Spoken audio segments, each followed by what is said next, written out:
Hi friends, welcome to our channel. இன்னைக்கு நம்ம கோதுமை மாவு வச்சு ரெண்டு விதமான இடியாப்பம், மசாலா இடியாப்பம், இடியாப்பம் எப்படி செய்யறதுன்னு இந்த வீடியோல பார்க்க போறோம். அதுக்கு முன்னாடி நம்மளோட வீடியோ ஃபர்ஸ்ட் டைம் பார்க்கறீங்கன்னா மறக்காம நம்மளோட சேனலுக்கு Subscribe பண்ணுங்க. இப்போ ஒரு கடாய் ஹீட் பண்ணிக்கலாம். இதுல தேவையான அளவுக்கு கோதுமை மாவு சேர்த்துட்டு வாசனை வர வரைக்கும் வறுத்துக்கற போறோம். அடுப்பை வந்து மீடியமா வச்சு வறுத்துக்கோங்க. கரிகிட கூடாது.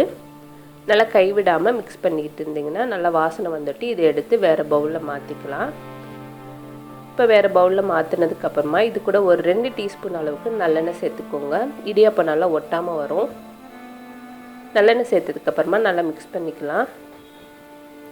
இன்னைக்கு நம்ம மாவு பிணையிறதுக்கு நல்ல ஹாட்டான வாட்டரா எடுத்துக்கோங்க. நல்லா சூடா இருக்கணும். அந்த அளவுக்கு கொதிக்க வச்சு தண்ணி இதுல தேவையான அளவுக்கு உப்பு சேர்த்து மாவுக்கு எந்த அளவுக்கு தேவையோ அந்த அளவுக்கு உப்பு சேர்த்து mix பண்ணி வச்சிருக்கேன். அதை கொஞ்சம் கொஞ்சமா சேர்த்து நல்லா கலந்து விட்டுக்கலாம். நம்ம நார்மலா சப்பாத்தி மாவு பிணையறதை விட கொஞ்சம் இலக்கமான பதத்துக்கு பிணைஞ்சிக்கிற போறோம். இது நல்லா சூடா இருக்கும். அதனால கரண்டிலே mix பண்ணிட்டு நல்லா ஆறுனதுக்கு அப்புறமா நல்லா பிணைஞ்சிக்கலாம். இப்போ நல்லா கலந்தாச்சு. இத கொஞ்ச நேரம் அப்படியே வச்சிடலாம். கொஞ்சம் சூடு ஆறட்டும். இப்போ பாத்தீங்கன்னா சூடு நல்லா ஆறி இருக்கு. இந்த டயத்துல கையை வச்சுட்டு இது கூட தேவையான அளவுக்கு இன்னும் கொஞ்சம் தண்ணி சேர்த்து நம்ம சப்பாத்தி மாவை விட கொஞ்சம் இலக்கமான பதத்துக்கு பிணைஞ்சிக்கிற போறோம். கையில வந்து ஒட்டாத பதத்துக்கு பிணைஞ்சுக்கோங்க. இப்போ நல்லா சாஃப்ட்டா பிணைஞ்சாச்சு. இதே பதத்துக்கு பிணைஞ்சு எடுத்துக்கோங்க.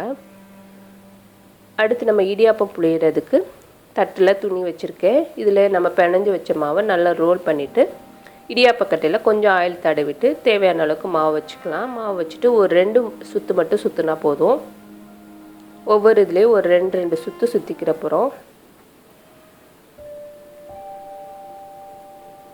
இப்போ இதே மாதிரி எல்லா இடியாப்பத்தையும் நம்ம புளிஞ்சு எடுத்துக்கலாம்.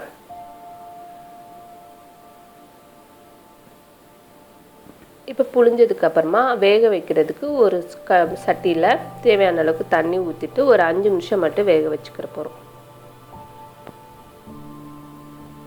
இப்போ ஒரு 5 நிமிஷம் ஆயிடுச்சு. நமக்கு சூப்பரான சாஃப்ட்டான இடியாப்பமும் ரெடி ஆயிடுச்சு. இதை எடுத்து வேற தட்டுல மாத்திக்கலாம்.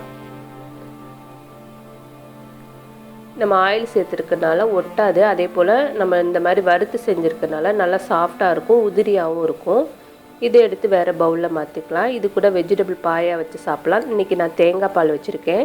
வெஜிடபிள் பாயா நம்மளோட வீடியோலயே இருக்கு. நீங்க விருப்பப்பட்டீங்கன்னா செக் பண்ணி பார்த்துக்கலாம். இப்போ நல்லா ஒட்டாத சாஃப்ட்டான இடியாப்பம் ரெடி ஆயிடுச்சு.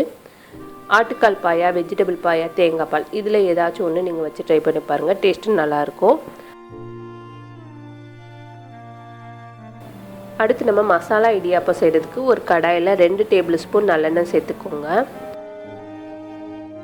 ஆயில் நல்லா ஹீட் ஆனதுக்கு அப்புறமா இது கூட 1/4 டீஸ்பூன் கடுகு சேர்த்து நல்லா பொரியட்டும். இது கூட 2 மீடியம் சைஸ் பெரிய வெங்காயத்தை பொடிசா கட் பண்ணி வச்சிருக்கேன். அதையும் சேர்த்துக்கலாம். சேர்த்துட்டு கொஞ்சம் கலர் சேஞ்ச் ஆகிற வரைக்கும் வதக்கிற போறோம். அதிக நேரம் வதக்கணும் இல்லை, கொஞ்சம் கலர் சேஞ்ச் ஆகிற வரைக்கும் வதக்குனதுக்கு அப்புறமா இது கூட ஒரு மீடியம் சைஸ் தக்காளி பொடிசா கட் பண்ணி வச்சுட்டு அதையும் சேர்த்துக்கலாம். இது கூட ஒரு 1/4 டீஸ்பூன் அளவுக்கு இஞ்சி பூண்டு பேஸ்ட் சேர்த்துட்டு தக்காளி கொஞ்சம் மசிகிற வரைக்கும் வதக்கிற போறோம். இப்போ நல்லா வதக்குனதுக்கு அப்புறமா 1/4 டீஸ்பூன் மஞ்சத்தூள், 1/2 டீஸ்பூன் காஷ்மீரி சில்லி தூள், 1/2 டீஸ்பூன் கரம் மசாலா தூள், இது கூட ஒரு கொத்து கருவேப்பிலையும் ஒரு பச்சை மிளகாய் கட் பண்ணி வச்சிருக்கேன். அதையும் சேர்த்துக்கலாம். சேர்த்துட்டு அந்த ஆயில்ல ஒரு 2-3 நிமிஷம் வதக்கிட்டு இது கூட தேவையான அளவுக்கு உப்பு சேர்த்துக்கோங்க. இது கூட ஒரு 1/4 கப் அளவுக்கு தண்ணி சேர்த்துருக்கேன். தண்ணிக்கு பதிலா நீங்க தேங்காய் பால் யூஸ் பண்ணி கூட கொதிக்க வச்சுக்கலாம். அதுவும் டேஸ்ட் நல்லா இருக்கும். இந்த தண்ணிலாம் நல்லா ட்ரை ஆகி ஆயில் பிரிஞ்சு வரணும். அந்த அளவுக்கு கொதிக்க வச்சுக்கலாம். இப்போ நல்லா தண்ணிலாம் ட்ரை ஆகி ஆயில் நல்லா பிரிஞ்சு வந்திருக்கு.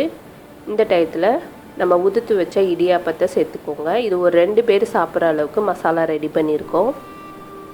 இப்போ எல்லா இடியாப்பத்தையும் சேர்த்துக்கலாம். நீங்கள் குழந்தைகளுக்கு கொடுக்குறதுனா வேக வச்ச கேரட், பட்டாணி, உருளைக்கிழங்கு கூட சேர்த்துக்கலாம். அதுக்கு பதிலாக பன்னீர் கூட சேர்த்துக்கலாம். இதை நீங்கள் லஞ்ச் பாக்ஸ் கூட குழந்தைகளுக்கு ரெடி பண்ணி கொடுக்கலாம். டேஸ்ட்டு நல்லாயிருக்கும்.